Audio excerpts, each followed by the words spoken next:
ಬನಶಂಕರಿ ಬಡಾವಣೆಯಲ್ಲಿ ಬೆಚ್ಚಿ ಬೀಳಿಸಿದ ಕೊಲೆ, ಹಾಡೋಗಲೇ ತಲವಾರಿನಿಂದ ಯುವಕನ ಬರ್ಬರ ಕೊಲೆ. ವೀಕ್ಷಕರೇ ನಮಸ್ಕಾರ, ಸಿಟಿ ನ್ಯೂಸ್ ಕನ್ನಡ ಚಾನೆಲ್ಗೆ ಸ್ವಾಗತ. ನಾನು ನಿಮ್ಮ ಸಂತೋಷ್ ನಾಗಮ್ನವರು.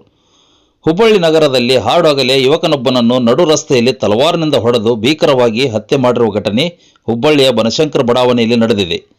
ಇಬ್ಬರು ಯುವಕರು ಯುವಕನನ್ನು ಬೆನ್ನತ್ತಿಕೊಂಡು ಬಂದು ನಡು ರಸ್ತೆಯಲ್ಲಿ ತಲವಾರಿನಿಂದ ದಾಳಿ ನಡೆಸಿ ಹತ್ಯೆ ಮಾಡಿ ಸ್ಥಳದಲ್ಲಿಂದ ಪರಾರಿಯಾಗಿದ್ದಾರೆ.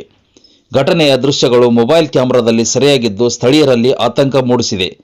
ಕೊಲೆಯಾದ ಯುವಕನ ವಿರುದ್ಧ ಈ ಹಿಂದೆ ಕೊಲೆ ಪ್ರಕರಣವೊಂದರಲ್ಲಿ ಮೊದಲನೇ ಆರೋಪಿಯಾಗಿದ್ದು ಎನ್ನಲಾಗಿದೆ. ಇದೇ ವಿಚಾರಕ್ಕೆ ಸಂಬಂಧಿಸಿದಂತೆ ವೈಷಮ್ಯದಿಂದ ಹತ್ಯೆ ನಡೆದಿರಬಹುದೆಂದು ಶಂಕೆ ವ್ಯಕ್ತವಾಗಿದೆ. ಕೊಲೆಗೆ ನಿಖರ ಕಾರಣ ಇನ್ನೂ ಪೊಲೀಸ್ ತನಿಖೆಯಿಂದ ಹೊರಬರಬೇಕಾಗಿದೆ.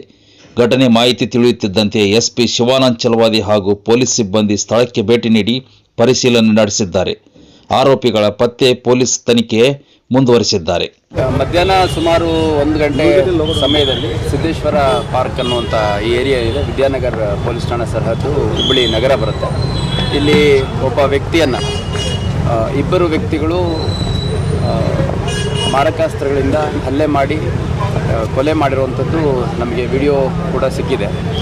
ಸೊ ಇದರಲ್ಲಿ ಇರುವಂಥ ಆರೋಪಿಗಳು ಯಾರು ಅನ್ನುವಂಥದ್ದನ್ನು ಈಗಾಗಲೇ ಪತ್ತೆ ಮಾಡುವಂಥ ಕೆಲಸ ಮಾಡ್ತಿದ್ವಿ. ಮತ್ತು ವಿಕ್ಟಿಮು ಪ್ರಾಥಮಿಕವಾಗಿ ಯಾವುದೋ ಒಂದು ಹೆಸರು ಬಂತು ತೇಲಿ, ಆದರೆ ಆ ವ್ಯಕ್ತಿ ಅಲ್ಲ ಅನ್ನೋಂಥದ್ದು ಕೂಡ ತಿಳಿದು ಬಂದಿದೆ. ವಿಕ್ಟಿಮ್ ಯಾರು ಅನ್ನೋಂಥದ್ದು ಇನ್ನೂ ಐಡೆಂಟಿಫೈ ಆಗಿಲ್ಲ.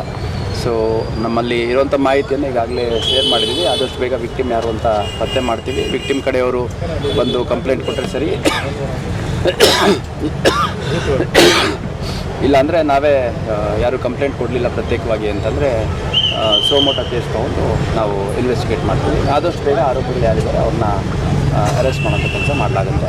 ಮತ್ತು ಯಾವ ಕಾರಣಕ್ಕಾಗಿ ಆಗಿದೆ ಅನ್ನುವಂಥದ್ದು ಈಗ ಆರೋಪಿಗಳ ಸಿಕ್ಕ ವಿಕ್ಟಿಮ್ ಯಾರು ಅಂತ ಗೊತ್ತಾದರೆ ನಮಗೆ ಮಾಹಿತಿ ತಿಳಿಯಲು ಸಾಧ್ಯ.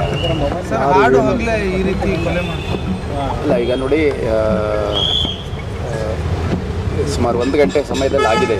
ಇದು ಒಂದು ಬ್ಯುಸಿ ಏರಿಯಾ. ಸೊ ಇದು ಟೋಟಲಿ ಅನ್ಎಕ್ಸೆಪ್ಟಬಲ್. ಯಾಕೆ ಈ ಒಂದು ಕೃತ್ಯ ನಡೆದಿದೆ ಅನ್ನುವಂಥದ್ದನ್ನು ನಾವು ತನಿಖೆಯಲ್ಲಿ ಅಷ್ಟೇ ಹೇಳಲಿಕ್ಕೆ ಸಾಧ್ಯ ಆಗುತ್ತೆ. ಕೆಲವು ದಿನಗಳ ಕಾಲ ಸೈಲೆಂಟ್ ಇತ್ತು, ಯಾವುದೇ ರೀತಿ ಅಪರಾಧ ಕೃತ್ಯ ನಡೆದಿಲ್ಲ. ಈಗ ಏಕಾಏಕಿ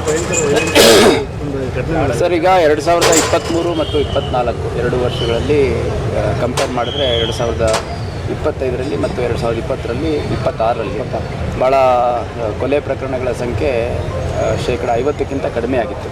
ಸೊ ಇತ್ತೀಚಿನ ದಿನಗಳಲ್ಲಿ ತಾವು ಹೇಳ್ದಂಗೆ ಯಾವುದೂ ಈ ಥರ ಗಂಭೀರ ಪ್ರಕರಣಗಳಾಗಿರಲಿಲ್ಲ. ಸೊ ಇದಾಗಿದೆ, ಯಾವ ಕಾರಣಕ್ಕಾಗಿದೆ ಅನ್ನೋಂಥದ್ದನ್ನು ಅಸರ್ಟೈನ್ ಮಾಡ್ತೀವಿ. ಮತ್ತು ಈ ರೀತಿ ಘಟನೆ ಮರುಕಳಿಸಿದ ರೀತಿಯಲ್ಲಿ ಈ ಥರ ಯಾರು ಆ್ಯಂಟಿ ಸೋಷಿಯಲ್ ಎಲಿಮೆಂಟ್ಸ್ ಇದ್ದಾರೆ ಅವರೆಲ್ಲರ ಮೇಲೆ ಅಗತ್ಯ ಕಾನೂನು ಕ್ರಮವನ್ನು ಕೈಗೊಳ್ಳುವಂಥ ಕೆಲಸ ಮಾಡ್ತಾರೆ. Thank you.